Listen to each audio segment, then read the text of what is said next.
நம்பிக்கையின் வழியாக கிறிஸ்து உங்கள் உள்ளங்களில் குடிகொள்வாராக.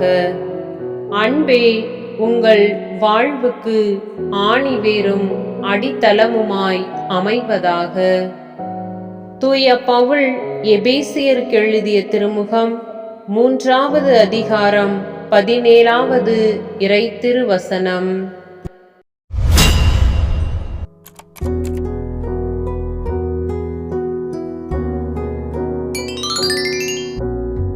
நம்பிக்கையின் வழியாக கிறிஸ்து உங்கள் உள்ளங்களில் குடிகொள்வாராக.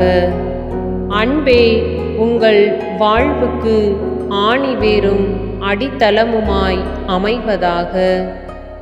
தூய பவுல் எபேசியருக்கு எழுதிய திருமுகம் 3வது அதிகாரம் 17வது இறை திருவசனம்.